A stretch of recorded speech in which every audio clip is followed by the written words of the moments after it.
والصلاة والسلام على سيد الرسل وخاتم الأنبياء. أما بعد فأعوذ بالله من الشيطان الرجيم. بسم الله الرحمن الرحيم. يسألك أهل الكتاب أن تنزل عليهم كتابا من السماء فقد سألوا موسى أكبر من ذلك فقالوا أرنا الله جهرة فأخذتهم الصاعقة بظلمهم ثم اتخذوا العجل من بعد ما جاءتهم البينات فعفونا عن ذلك وآتينا موسى سلطانا مبينا. آمنت بالله صدق الله مولانا العلي العظيم وبلغنا رسوله النبي الصادق الأمين ونحن على ذلك لمن الشاهدين والشاكرين والحمد لله رب العالمين. درشي اللهم صل على محمد وعلى آل محمد كما صليت على إبراهيم وعلى آل إبراهيم إنك حميد مجيد. اللهم بارك على محمد وعلى آل محمد كما باركت على إبراهيم وعلى آل إبراهيم إنك حميد مجيد. سورۃ النساء کا رکوع نمبر 22 شروع ہو رہا ہے. آیت نمبر 153 آپ کے سامنے تلاوت کی گئی ہے. یہ چھٹا پارہ ہے اور پہلا پاؤ ہے. دعا فرمائیں کہ اللہ رب العزت سننے سنانے کے بعد، سمجھنے سمجھانے کے بعد ہم سب کو عمل کرنے کی توفیق نصیب فرمائے. آج کی آیات میں سے یعنی اس رکوع کی پہلی آیت کے اندر اللہ رب العزت نے اہل کتاب کے بیہودہ سوالات کو بیان فرمایا ہے. جناب رسول اللہ صلی اللہ علیہ وسلم جب مدینہ منورہ تشریف لے آئے تو آپ کا سامنا ان یہودیوں نے کیا جو موسیٰ علیہ السلام کے بعد کسی کو بھی نبی نہیں مانتے تھے. عیسیٰ علیہ السلام کا بھی انہوں نے انکار کر دیا اور جناب رسول اللہ صلی اللہ علیہ وسلم کا بھی انہوں نے انکار کر دیا. اور پھر ان کی عادت یہ تھی کہ وہ بیہودہ سوالات کر کے جناب رسول اللہ صلی اللہ علیہ وسلم کو پریشان کریں اور ایسے ایسے سوال کریں جن کا آپ جواب نہ دے سکیں تو ان کو موقع مل جائے کہ ہم آپ کو نہیں مانتے، انکار کر رہے ہیں.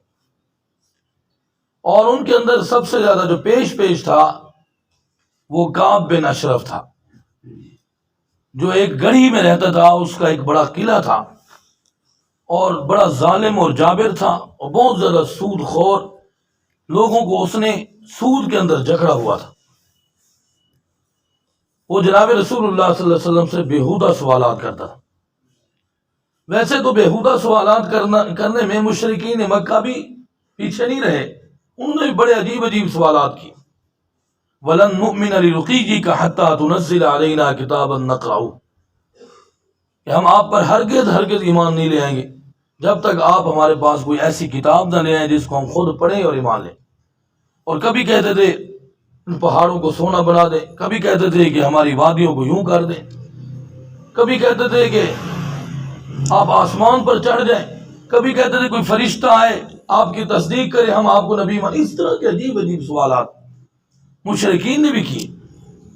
لیکن مشرکین وہ تو ان پڑھ اور جاہل تھے اور یہ یہودی یہ تو اہل کتاب اپنے آپ کو کہلاتے تھے، یہ تو اہل علم کہلاتے تھے. تو اللہ رب العزت نے فرمایا یسألک اہل الکتاب ان تنزل علیہم کتابا من السماء، آپ سے سوال کرتے ہیں محبوب جناب رسول اللہ صلی اللہ علیہ وسلم کو. اللہ رب العزت نے خطاب کر کے فرمایا اہل کتاب آپ سے سوال کرتے ہیں ان تنزل علیہم کتابا من السماء. ان کا ایک اعتراض یہ تھا جو قرآن مجید نازل ہو رہا ہے سبکن تھوڑا تھوڑا کر کے، ہم اس کو نہیں مانتے. کیوں؟ وہ کہتے تھے کہ ہمارے جو موسیٰ علیہ السلام تھے وہ گئے کوہ طور پر، انہوں نے وہاں اعتکاف کیا اور پھر پوری کتاب تختیوں پر لکھی ہوئی ان کو مل گئی تو وہ پوری کتاب لے کر آئے. پھر وہ دلیل دیتے تھے ابراہیم علیہ السلام کے صحیفے پورے اترے، لہذا ہم ابراہیم کو بھی مانتے ہیں اور موسیٰ علیہ السلام دونوں کو مانتے ہیں اور ان کو جو کتاب اور صحیفے ملے وہ پورے ملے تھے، یہ نہیں سب کن ملے. یہ قرآن مجید تھوڑا جو نازل ہو رہا ہم اس کو نہیں مانتے. آپ جائیں اور اللہ سے پوری کتاب لے کر آئے ہم پھر مانیں. یہ ان کا سوال تھا. اللہ رب العزت نے جناب رسول اللہ صلی اللہ علیہ وسلم کو خطاب کر کے فرمایا محبوب اگر آپ سے اس طرح یہ بیہودہ سوال کرتے ہیں کہ یہ اس کا جواب نہ دے سکے تو آپ پریشان نہ ہوں. آپ سے بھی بڑے بڑے سوالات انہوں نے خود موسیٰ علیہ السلام سے کیے. فقد سألوا موسیٰ اکبر من ذلک، اس سے بھی بڑے بڑے سوال انہوں نے موسیٰ علیہ السلام سے کیے. فقالوا، اور وہ کہنے لگے موسیٰ علیہ السلام کو، ان کے آبا و اجداد نے، اسی اہل کتاب نے موسیٰ علیہ السلام کہنے لگے ارنا اللہ جہرتن، اللہ کو جب ہم اپنی آنکھوں سے خود سامنے نہیں دیکھیں گے ہم آپ کو بھی نہیں مانتے اور اللہ کو بھی نہیں مانتے. اللہ ہمارے سامنے آئے اور ہم خود دیکھیں پھر ہم آپ کو اللہ کے نبی مانیں. محبوب وہ آپ سے جو سوال کر رہے ہیں یہ اس سے بھی بڑے سوال خود موسیٰ سے کرتے رہے. ان کو اتنا پریشان کیا ہے عجیب عجیب سوال کر کے، جبکہ ان کو یہ پتہ ہے یہ مادی جہان ہے. اس مادی جہان میں اللہ کی زیارت کرنا، اللہ کو دیکھنا بہت مشکل کام. سیدنا موسیٰ علیہ السلام نے خود اللہ کے سامنے یہ استدعا کی کہ یا اللہ میں تجھے دیکھنا چاہتا ہوں. اللہ نے فرمایا کہ میرے کریم یہ آپ کے بس کی بات بھی نہیں ہے، یہ دنیا مادی جہان ہے، اس مادی جہان میں رہ کر میری ذات کو دیکھنا یہ بہت مشکل کام ہے. اور اگر آپ اس بات کو سمجھنا چاہتے ہیں تو آپ اس پہاڑ کو دیکھیں، میں ادھر تجلی اپنی ڈال رہا ہوں، اور اگر آپ نے اس کو دیکھ کر برداشت کر لیا تو پھر مجھے بھی دیکھ لیں.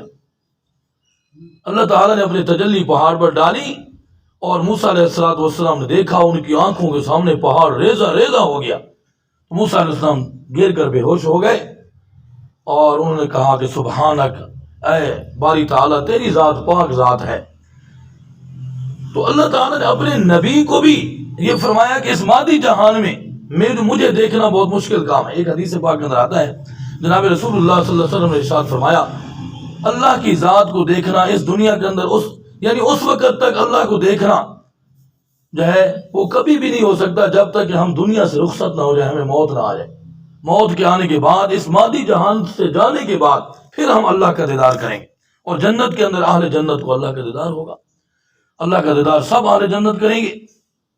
تو اس لیے اس طرح کے سوالات محبوب انہوں نے موسیٰ سے بھی کیے. کہنے لگے کہ اللہ کو جب تک ہم خود نہیں دیکھیں گے. اتنا بڑا عجیب سوال جب انہوں نے کیا تو اللہ تعالیٰ نے ان کے اوپر فوراً ہی عذاب ڈال دیا. فَأَخَذَتْهُمُ الصَّاعِقَةُ بِظُلْمِهِمْ، بس ان کو پکڑا ایک چیخ نے، ان کے اپنے ظلم کرنے کی وجہ سے، نافرمانی کرنے کی وجہ سے، بیہودہ سوال کرنے کی وجہ سے، اللہ کے نبی کو تنگ کرنے کی وجہ سے. تو وہ سارے کے سارے وہیں ختم ہو گئے اور مر گئے. وہ سوال کرنے والے وہ 70 افراد وہ جو ان کے سرداران تھے وہ سب کے سب جب مر گئے موسیٰ علیہ السلام خود پریشان ہو گئے. یا اللہ میں جا کر واپس کیسے جواب دوں گا، ان کو تو زندہ فرما. اللہ تعالیٰ نے دوبارہ ان کو زندہ کر دیا موسیٰ علیہ السلام کی دعا کی وجہ سے. پھر انہوں نے نافرمانی کی. اے میرے محبوب آپ دیکھیں ان کی نافرمانی کو. ثم اتخذوا العجل من بعد ما جاءتهم البينات، پھر انہوں نے موسیٰ علیہ السلام کے معجزات کو واضح طور پر دیکھنے کے بعد بھی انہوں نے اتنی بڑی نافرمانی کی کہ بچڑے کی پوجا کر لی. اللہ کے نبی کو بھی دیکھ لیا، اور اللہ کے نبی ان کے ہاں موجود ہیں. ان کے عجیب عجیب اور اعلیٰ قسم کے اور بہت ہی بڑے دلائل والے اور واضح ان کے معجزات کو دیکھنے کے باوجود انہوں نے پھر بچڑے کی پوجا کر لی. اور انہوں نے بچڑے کی پوجا کی اور موسیٰ علیہ السلام ان پر بہت غصے ہوئے اور اس بچڑے کو توڑ پھوڑ دیا.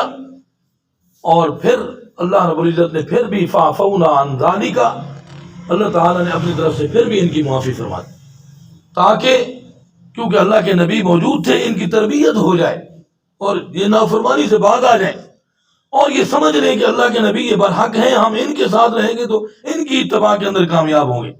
وَآتَيْنَا مُوسَىٰ سُلْطَانًا مُبِينًا، ہم نے موسیٰ کو واضح غلبہ، واضح دلائل عطا کی. اور موسیٰ علیہ السلام ان کو سمجھاتے رہے، لیکن اس کے باوجود انہیں بہت زیادہ نافرمانیاں کی. ان نافرمانیوں کا تذکرہ اگلی آیات کے اندر بھی آ رہا ہے. تو محبوب اس طرح کے آپ سے جو سوال کر رہے ہیں یہ جان بوجھ کر کرتے ہیں تاکہ آپ اس کا جواب نہ دے سکیں اور ان کو موقع مل جائے آپ پر ایمان نہ لانے کا اور انکار کرنے کا. کوئی بات نہیں، یہ ایسے کرتے رہیں، ان کا انجام پھر بھی ان کو نظر آ جائے گا۔ محبوب آپ ان کے سوالات سے پریشان نہ ہوں۔ اللہ رب العزت نے قرآن مجید کے اندر جناب رسول اللہ صلی اللہ علیہ وسلم کو تسلی دی۔ تو آنے کتاب نے اللہ کے نبیوں کی نافرمانی کی، اور قرآن مجید مختلف جگہوں پر اللہ رب العزت نے فرمایا ان انبیاء کو قتل کیا، انبیاء کے اوپر حملے کیے، اللہ کی کتابوں کی تحریف کی، اللہ کی کتابوں کے اندر ان کو تو اپنے ہاتھوں سے تبدیل کیا اور اپنی مرضی کے فتوے دیے، اپنی مرضی کے، اپنی اللہ کی کتاب کے اندر انہوں نے اپنی مرضی کی تبدیلی کی، اس طرح کی نافرمانیاں کی۔ وہ تو بہت بڑے نافرمان ہیں، ان کی نافرمانیاں اور ان کے بیہودہ سوالات کو اللہ رب العزت نے قرآن مجید کے اندر بیان فرمایا، اور ان کی نافرمانی کو اگلی آیات کے اندر بھی بیان فرمایا ہے۔ انشاءاللہ اگلی آیات کے اندر ہوگا۔ اللہ تعالی جناب رسول اللہ صلی اللہ علیہ وسلم کی سچی محبت اور اطاعت نصیب فرمائے، قرآن مجید کی محبت اور اس کی تلاوت اور عمل کرنے کی توفیق نصیب فرمائے۔ وآخر دعوانا